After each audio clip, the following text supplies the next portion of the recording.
up, everyone? I'm the Kaiju no Kami here with Cruellica Kain and Silver Quill. And we also have a special guest. Our mascot. No. Bandit, the wonder dog. Bandito. Oh, the little bandito.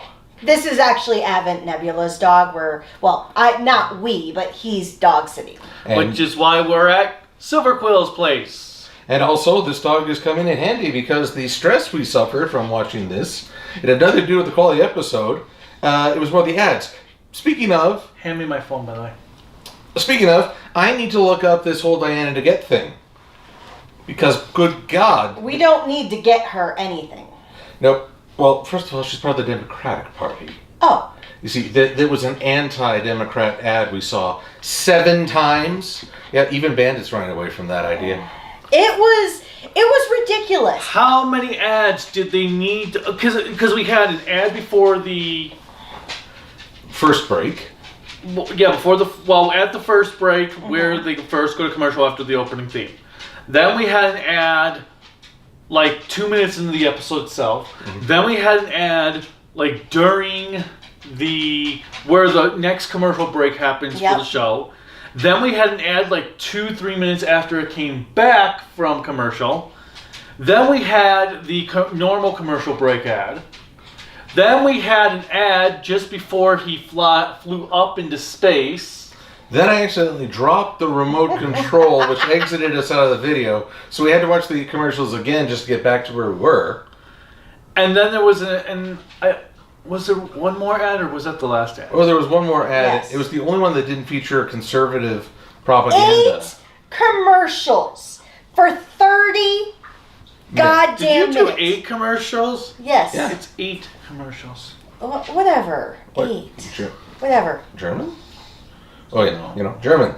You're supposed to do it this way. But anyways, I don't care. It doesn't matter. We had 8 commercial breaks for 30 minutes. Well, not even technically 30 minutes. Well, approximately 30 minutes. And they were the exact same ads every time until the very end. Except for, one time it was a different ad. And basically, we've come to the conclusion that Silver Quill both is a conservative... Lies. And needs car insurance. Slender. Wait, I got that the other way around. And then at the end, one of the variations of the commercial breaks, also apparently he wanted to know how Pinocchio picks up girls. You know Is that what that was? Yes. You know, the nose isn't the only thing that grows. So we've come to the conclusion that Silver Quill needs help. I think I'm doing quite well. Just now? Well, more so after watching these commercials, because commercials are really based on... I don't know what kind of algorithm, but apparently YouTube's algorithm thinks you're a conservative. All I do is occasionally I click on to hear what the other side of the political spectrum is saying. Well, also you watch a lot of brony videos, and typically, from what I've seen, a lot of bronies are conservatives. That doesn't jive with what I've seen, but maybe I'm it's just kidding. I'm kidding. Okay. Alright, anyway. You never know. So you never know. We're here to talk about Ultraman Decker episode 1. Hey, man. Which starts 7 years after the events of Ultraman Trigger. And the Sphere attack Earth. Well, first they attack Mars. Yeah, they attack Mars, then they attack Earth, then they lock Earth away in a sphere from any contact outside. And we get introduced to our main character. Kanata Asami. Okay, glad you remember what his name is. Well, I actually have a particular name for him. Dumbass. Really? I just keep misreading as Katana. Well, he's such a dumb... okay, we have met over the years for Tokusatsu many of dumbass characters who are usually the main character. But usually the dumbass, they're like a dumbass with a heart type of thing. Yeah. And while he is a dumbass with a heart, I actually feel like the acting is so disingenuous. Oh, I feel like, I don't know, I felt like this whole thing felt rushed to me. His entire thing to become Decker just felt completely out of place. But I will give points that at least they finally started using firearms. Well, yes, the army and the jet was actually useful. Well, that's because they said the jets It's automated. are automated, which means Schizo is off and away. well, that also means now you don't even have to have any people in danger, period, for anything. It's all just computer run. Oh, that ship blew up. Okay, so It's a Sunday everywhere. that the ship blew up. Cool. All you've lost was your budget. But then they set off the imp. You're not even going to correct me on that? No. Oh. Well, Every party needs a pooper. That's why they invited you. Party pooper. you're a bigger buzzkill than Buzz Killington. But, so, basically, we rush to... So, Asumi basically runs the shop with his grandfather, I'm assuming. And so, he's there helping a couple... A shop. Rice cake shop. That's what it was. A shop that promotes white supremacy in the stars. That's why they sell space crackers. Okay, nevertheless, I'm moving on from that joke. I'm not. And so, we find out one thing about the main character. He is very forceful. Because with the customer who's buying some rice crackers... Space crackers. Whatever. Nevertheless. Why is it gotta be white people, dude? Nevertheless! I'm being uncomfortable. She says she's going to the spaceport. He's basically, I'll take you. And she's like, no. He's like, I'll take you. And grabs her suitcase. Well, okay, here's what I'm wondering. The Japanese people, broadly speaking, are very deferential. Yes. They wouldn't ask for such help. They deny help several times over. So this kid is very countercultural, trying to go past the formalities and just get something good done. I can appreciate that. But he doesn't think about the other person's situation. Well, that's kind of what my thought is. Maybe she had other errands to do. Or maybe she legitimately did not want to take a ride from a stranger. Well, exactly, because clearly she doesn't even know who he is. Because at first I was like, wait, do they know each other? Not at all. And then when she introduces herself to the grandpa, I'm like, oh, then no, she's never been there before. And then when Kanata gets to the airport, spaceport, he keeps trying to insist on giving the security lady Pouty McPowderton. Yes. That's what we'll call her, Pouty McPowderton, the third. He keeps insisting, he doesn't think to realize, hey, giving something to a security guard may be a security breach. It may be, for all she knows, this has some sort of device, narcotic, poison. Well, and so my concern is multiple things as well. It's one, that specifically. I'm not saying we should completely distrust every other human being in existence. But you never know.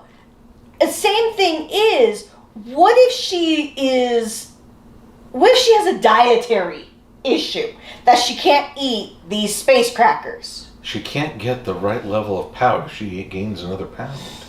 It'll just fall off her face. And so, I'm like, dude, take a hint. Yeah. But Pouty, oh God. Pouty McPowder. Yeah, like, why was she pouting in that one scene? I don't know. But yeah, so we have our hero, Asumi. Kanata. Asumi Kanata. Okay. Kanata is his last name. Gotcha. So Asumi runs and here's this lady underneath Rebel, tries to get her out. The other guys come up like, yo, what are you doing? You should be, well, there's a lady in there. Oh, well, we'll take care of it. Like, okay. And so they get her out, and they're getting attacked. He just grabs a gun and starts shooting at all the sphere and gets sucked in, and then Ultraman Decker's like, just pops up and gives him the powers. It's like, what did Apparently there's a one-sided conversation there. What did he even do to really earn that? Why didn't Decker come to the other soldiers that were defending the place that got sucked in by the sphere. Because Asami, but no one required him to help, but he helped anyway. Well, yeah, that's kind of what I thought at the same time. Because I will say I respected the character at that particular moment, because when the two security people or the two TPU students come over, and I can't figure out a name for him. For Asami? No, the dude. Oh. Ryuman or something? Barky. No, Ryuman is the commander, I thought. Oh, no. What does it digivolve to?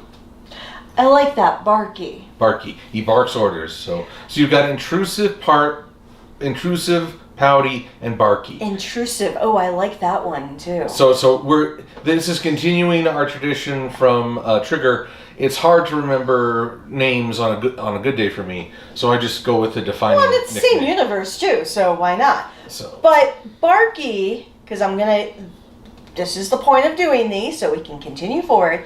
He basically is like, just go. He's the new edgelord. Well, because he tells him to go before he even knows the situation. And I'm like, for all of these characters, there's so many assumptions made. I understand it's a stress situation, so obviously you're not going to act appropriately, but at the same time, it's like, people, you need to breathe. In Just through the nose. Take it down a notch. Out through the mouth. So the commander sees the three of them with two other gunners, and he comes running over to kind of help protect them. When they were trying to get the lady out. Yes. So I was like, ooh, the commander seems competent, and he's actually doing something.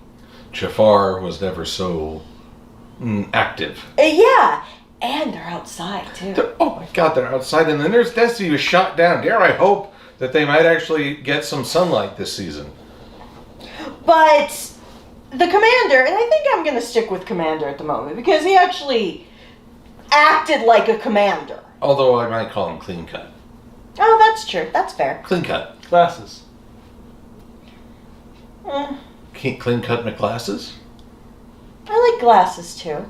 Okay, well we can workshop that. Yeah, we'll brainstorm him.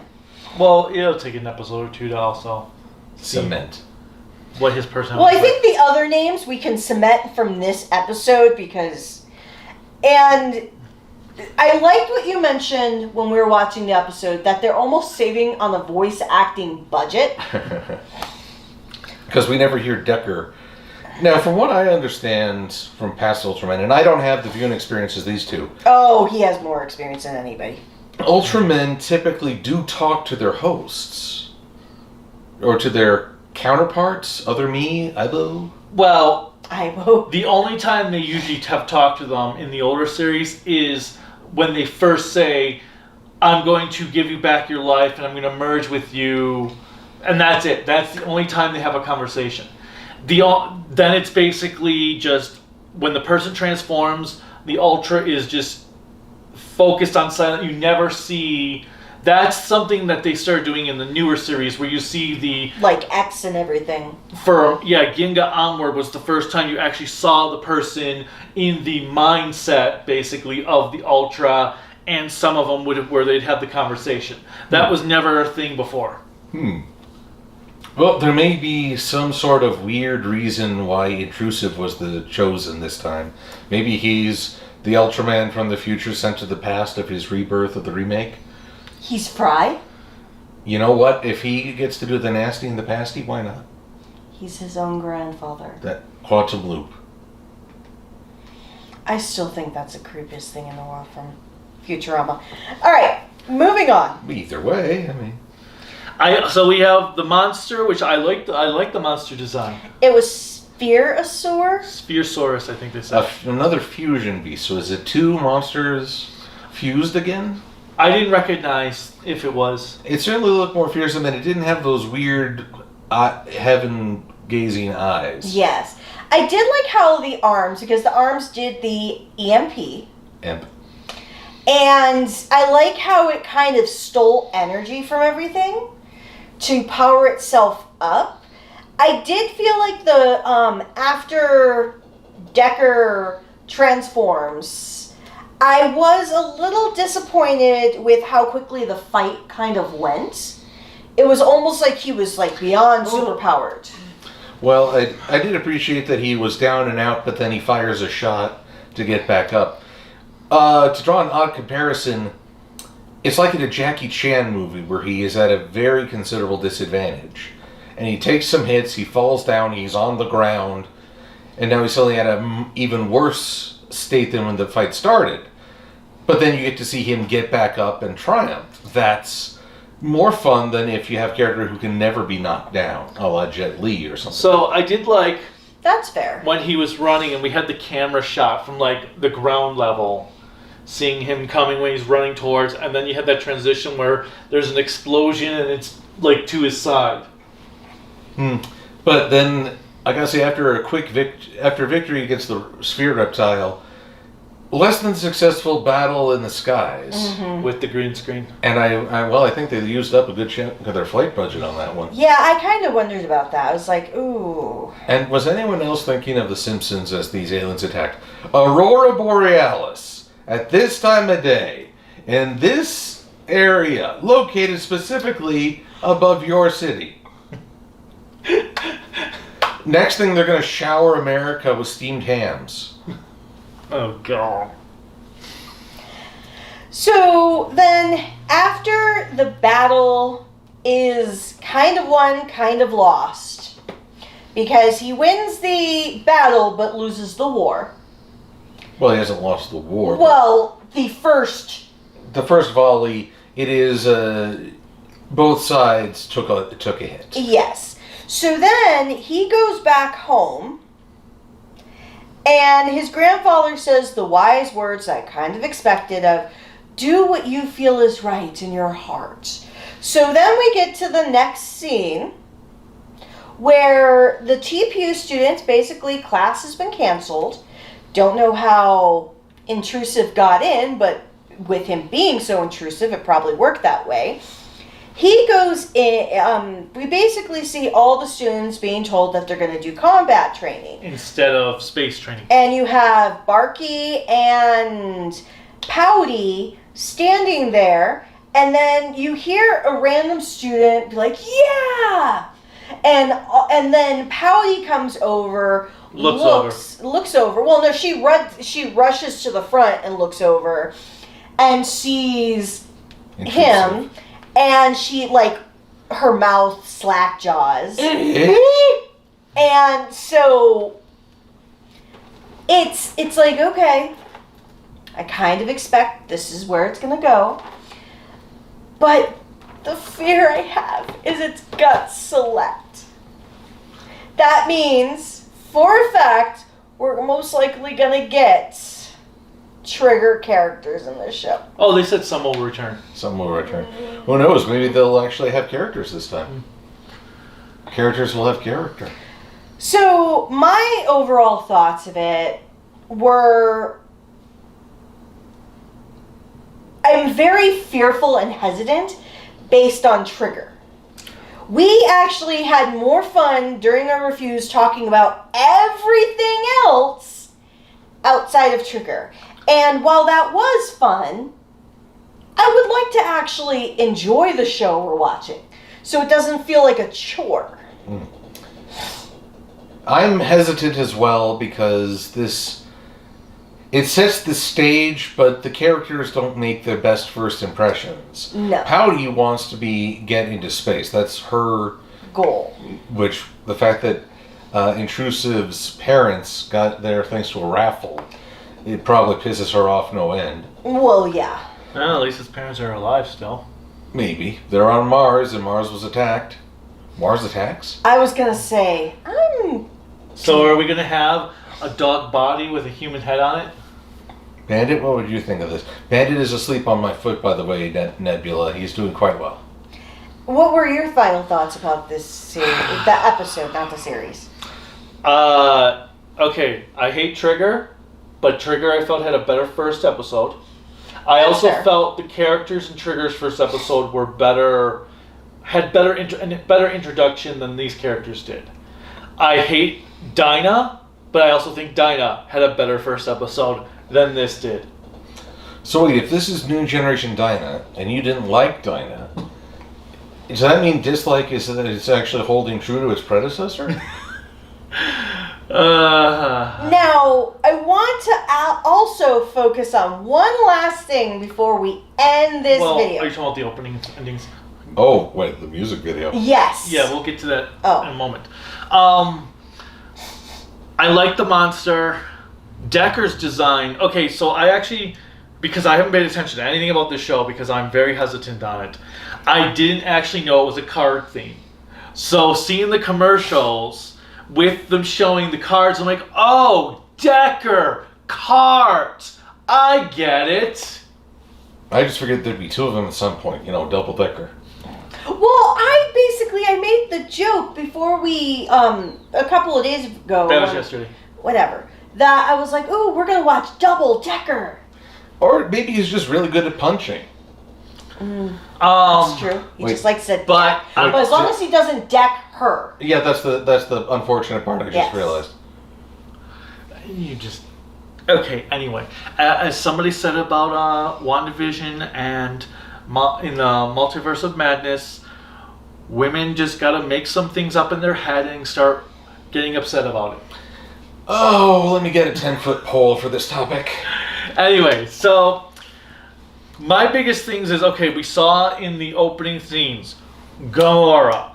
We saw, there was another monster we saw in the opening. I'm like, really? Them again? Can we get just Dinah monsters this time instead of already overused Ultra monsters like they did in Trigger? Bandit, want to come up? Maybe even use some Tiga monsters that didn't make it into Trigger into Dinah. They have plenty of monsters they could bring into Decker that have not been used before. Well, so I haven't watched all of these Ultra series in such a very short period like you have, so I don't have as many complaints about the monsters. My biggest concern is the acting wasn't quite there. And yes, it's the first episode, so I'm going to give it a little bit more time because I know with Toku shows, they don't get a lot of prep time to really get comfortable with their characters or scripts. So, Yeah, so first episode, I'm not impressed. But I must talk about the opening song. So, okay. Without talking about the music video yet, what did you think of the song just in general? Energetic, fun, not quite as catchy as Pull the Trigger, but definitely would get you pumped for a sci-fi battle. Yeah, I thought it was an okay song. Same. I feel like I could get the energy, but I don't think it's like the best of any of the Ultra songs I have heard. I thought it was average. So right before we got to watching Decker and the 8 commercial breaks, we saw the music video. We saw the music video because it was about 4 minutes long, and we're like, hey. So watching the music video, apparently it's an exercise montage, which we all wanted George there. Yeah. Because he kills it at exercise. But I did kind of feel like watching the video and watching some of their exercise moves. I even said while watching it, I'm like, I think I'm doing exercise wrong. Well, okay, first off, all the background dancers are guys. Mm-hmm. Now, look, I'm heavily biased, but women in leotards doing a workout might hold my interest a little bit better. But then there comes the squats. There are these dudes with dudes on their shoulders. And they're squatting. And they're squatting. Well, how about the ones that were like when they were standing like this and they had the other guys just balancing on their legs? Look, these are hardcore, powerfully trained people. Yes. Of that there is no question.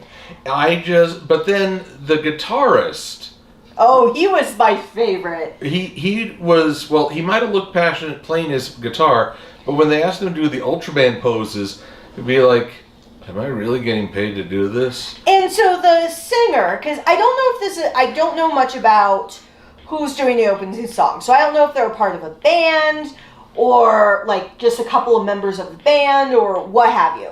But the singer, he's at the start in a red suit. Same with the guitarist, which I didn't even know there was a guitarist until like once he first came on screen. I thought he was the singer and the guitarist was yeah. I worry that makes me sound like a horrible person.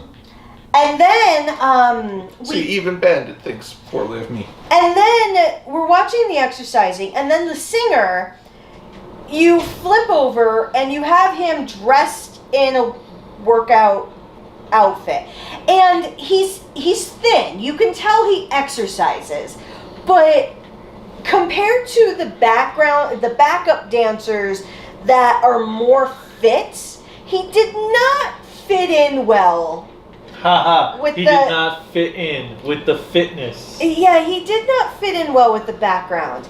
And his smile during those scenes was so plastered. Like, just, you knew it was so fake. And I'm like, how many takes did he have to do? no shit, that's all I'm thinking. Because near the end, he loses his smile for a minute. And I'm like, that looks more authentic than anything else you've done in this video.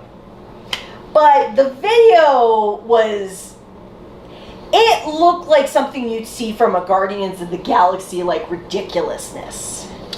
And then we had the ending theme, which was pretty boring. I couldn't really, it wasn't subtitled. Yeah, that was the weird thing. They subtitled the opening theme, but they didn't subtitle the ending theme. But yeah, I found the ending theme to be boring. Bandit. Like, oh my god. Bandit, hey bud. It's like the show saying, yeah, you guys probably fell asleep during it, so here's a good night tune. So going into the second episode, obviously we're going to keep up with it because you like to torture us. Not you. Yeah, come on. No, I was going to say, you were the whole reason we ended up watching all of Trigger. I was ready to like jump ship on Trigger. We wanted to give you quality entertainment so you didn't have to watch Trigger. You could watch us suffering through Trigger. So we will continue to suffer for you to enjoy our videos and not have to watch Decker. We do this for you, the fans.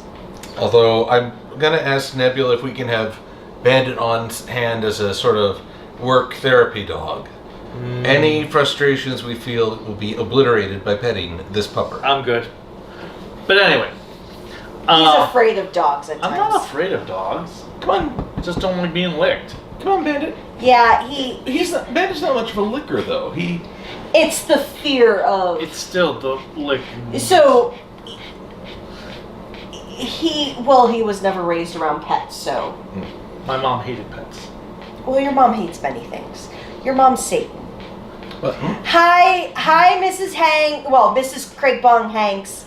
If you're watching this video, I adore you, but yes, for years I've called you Satan because it's awesome. Don't insult Satan. Well, I'm here with Bandit, just saying. I like Bandit! Okay, We're anyway. just doing well. Hello, Mr. Bond. You have a nasty habit of It's a cat. surviving. I'm working with what I've got. Besides, I'm allergic to cats. See, No, you're Mr. J from Fives. Okay. Oh, I actually haven't shown up my Fives review yet. We're recording! Yeah, so as you said, we talk about everything during our Ultraman reviews except Ultraman. So I figured, you know what? Why not? Why break tradition? Oh dear. All right. Well, as we decide what to do for the rest of our evening, which I vote Leroy Jenkins. Leroy Jenkins. I don't even know who That's that is. what Intrusive pulled throughout this entire episode. But with that said, if you'd like to support Kaiju Okami, you can do so at Kaiju Okami on Patreon, Discord if he ever uses it, which might be more limited now that he's in the classroom, Twitter, Facebook, Instagram. What? And And then you can also check out our website, which I worked very hard on, so look at the damn thing. It is creativitybydesignllc.com. We actually have some pretty cool merch, including this water bottle, which we have learned you do not leave the water bottle full of water in the freezer for 24 hours because apparently ice will burst like a chest burster through the bottle. Through the center of the bottle. And so if you want to buy any of our cool merch, you can do so at creativitybydesignllc.com/shop. Now for Silver Quill, I am currently working on a store. I promise you it's taking longer than I expected, but I will get it done. And we'll have more merch than what's already going to be on there. But once that is finished, it will be at silverquill.us. And alongside that, if you want to support Silver Quill in the interim, you can do so at MLP-Silverquill or .silverquill. I can't remember. It's MLP-Silver-Quill. And you can do so on Twitter. Wait, there's dashes in there? DeviantArt. Yeah, you got and dash. YouTube. Now make sure that you don't, that if you look for them up, It's on the screen. It's on the screen right there. And then if you look up after the fact, you can also find some of his videos, but make sure to not look for the crazy news videos. Which I was here first. I started with After the Fact first. I'm a hipster, but I also don't have a lawyer to fight this fight. But with that said, thank you very much for joining us on this first episode of Decker. And with that said, bye! Bye-bye! Okay, so it's just it's not dashed on Twitter. Okay. No. That's what I was like, what do you mean it's dashed? Alright, and so Dash it all. until next time. Bye. I already finished the video, guys.